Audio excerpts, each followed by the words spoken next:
सत्य के साथ। क्या देश के सबसे प्रतिष्ठित एआई मंच पर टेक्नोलॉजी के नाम पर गुमराह किया गया? क्या आत्मनिर्भर भारत के सपने के बीच में किसी विदेशी उत्पाद को स्वदेशी बताकर पेश किया गया, या फिर यह केवल एक प्रस्तुति में हुई चूक थी जिसे अब बेवजह तुल दिया जा रहा है? चलिए जानते हैं क्या है हकीकत। नमस्कार, मैं हूं अमीषा भट्ट और आप देख रहे हैं टीवी न्यूज वायरस। दिल्ली में आयोजित इंडिया एआई इम्पैक्ट समिट 2026 के मंच पर उस वक्त हड़कंप मच गया जब गलगोटियाज यूनिवर्सिटी द्वारा प्रदर्शित एक रोबोटिक डॉग को लेकर सवाल खड़े हो गए। मंच पर इस रोबोट को ओरियन के नाम से पेश किया गया। संकेत मिले कि यह इन हाउस डेवलपमेंट है, यानी विश्वविद्यालय की अपनी तकनीकी उपलब्धि। लेकिन कुछ ही घंटों में सोशल मीडिया पर एक वीडियो वायरल होता है और दावा किया जाता है कि यह रोबोट दरअसल चीन की कंपनी यूनिट्री रोबोटिक्स का मॉडल है, जिसका नाम है यूनिट्री गो 2। और यहीं से शुरू होता है सवालों का सिलसिला। सबसे बड़ा सवाल, क्या विदेशी उत्पाद को स्वदेशी नवाचार बताकर पेश किया गया? अगर ऐसा हुआ है तो यह केवल संस्थान की गलती नहीं, बल्कि उस मंच की विश्वसनीयता पर भी प्रश्न चिन्ह है जहां देश के एआई क्षमता का प्रदर्शन हो रहा था। सरकारी अधिकारियों ने साफ कहा, प्रदर्शनी में वही दिखाइए जिसका विकास आपने स्वयं किया हो। यानी संदेश स्पष्ट है, पारदर्शिता से कोई समझौता नहीं। लेकिन दूसरी ओर विश्वविद्यालय की सफाई भी सामने आई। उनका कहना है, हमने कभी दावा नहीं किया कि यह रोबोट हमारा निर्माण है। We see all this new technology happening here. We see this. So this is Orion. You need to meet Orion, and this has been developed by the Center of Excellence at the Galgotias University. I would also like to take a moment to brief you about Galgotias University.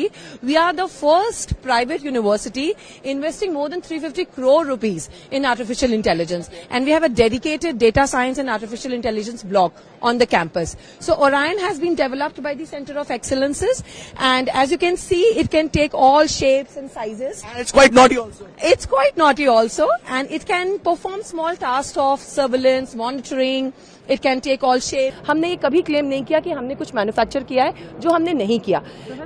इसे छात्रों की research और demo के लिए लाया गया था। अब सवाल ये है, अगर दावा नहीं किया गया तो क्या मंच पर प्रस्तुति की भाषा और अंदाज ने भ्रम पैदा किया? क्या ओरियन नाम देकर इसे एक स्वदेशी पहचान देने की कोशिश की गई, या फिर यह सिर्फ कम्युनिकेशन गैप था? तकनीकी की दुनिया में ब्रांडिंग और प्रेजेंटेशन बहुत मायने रखती है। अगर कोई विदेशी प्रोडक्ट रिसर्च या डेमो के लिए लाया गया है तो उसे उसी रूप में स्पष्ट करना जरूरी है, क्योंकि एआई जैसे संवेदनशील और रणनीतिक क्षेत्र में भरोसा ही सबसे बड़ी पूंजी है। भारत आज ग्लोबल एआई हब बनने की ओर बढ़ रहा है। सरकार स्टार्टअप्स को बढ़ावा दे रही है, रिसर्च में निवेश हो रहा है और मंच तैयार किए जा रहे हैं जहां देश अपनी क्षमता दुनिया को दिखा सके। ऐसे में अगर किसी भी स्तर पर पारदर्शिता पर सवाल उठते हैं तो नुकसान केवल संस्था का नहीं, बल्कि देश की टेक्नोलॉजी साख का हो सकता है। हालांकि यह भी सच है कि कई संस्थान विदेशी हार्डवेयर और अपने सॉफ्टवेयर और एआई मॉडल विकसित करते हैं। अगर ऐसा है तो स्पष्ट संवाद होना चाहिए। लेकिन फिलहाल बहस यही है, क्या यह जानबूझकर किया गया एक भ्रम था या प्रस्तुति में एक गंभीर चूक? इंडिया एआई इम्पैक्ट समिट जैसे मंच केवल प्रदर्शनी नहीं होते हैं, वे देश की तकनीकी दिशा और दृष्टि का प्रतीक होते हैं।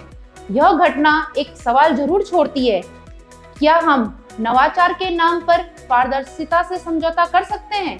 तकनीकी की दौड़ में तेजी जरूरी है, लेकिन ईमानदारी उससे भी ज्यादा जरूरी। फिलहाल जांच और स्पष्टीकरण का इंतजार है, लेकिन यह मामला हमें याद दिलाता है, एआई की दुनिया में सबसे बड़ा एल्गोरिदम है विश्वास। धन्यवाद।